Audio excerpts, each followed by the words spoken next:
ইমাম গাযালি রাহমাতুল্লাহি আলাইহি বলেন, যেই বান্দা আল্লাহ তাআলাকে পাওয়ার একটা স্বপ্ন দেখে, ড্রিম দেখে, তার চতুর্পাশের সবকিছু আল্লাহ তাআলা তাকে পাওয়ার জন্য সহজ করে দেয়। সুবহানাল্লাহ পড়েন।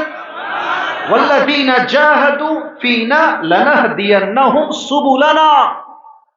যে বান্দা আমি আল্লাহকে পাওয়ার জন্য আমার রাস্তায় চেষ্টা করে, and he is trying his best, সর্বোচ্চ চেষ্টা সে করছে, আমি আমাকে পাওয়ার জন্য একটা রাস্তা নয়, বরং তার জন্য অসংখ্য অগণিত রাস্তা আমি আল্লাহ নিজেই খুলে দিব। সুবহানাল্লাহ।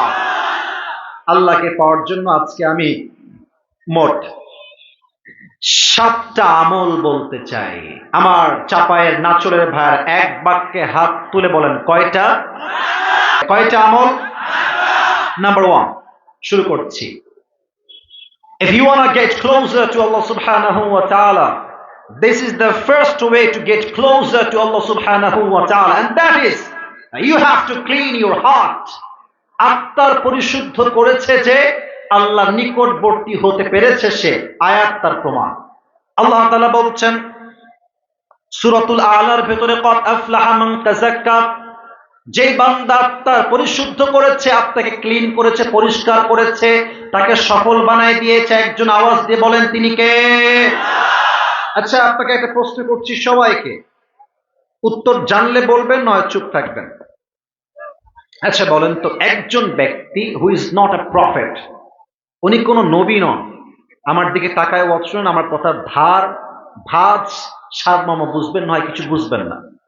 যিনি কোনো নবী নন, বাট তার কথা, তার ব্যক্তিত্ব, তার আদর্শ, তার নসিহত, তার উপদেশ, তার গাইডলাইন, তার ইনস্ট্রাকশন, তার দিক নির্দেশনা দেওয়া তার সন্তানকে এতটা সুন্দর ছিল যে আল্লাহ তার নামেই একটা সূরা কোরআন নাজিল করেছেন। সে ব্যক্তির নাম কি?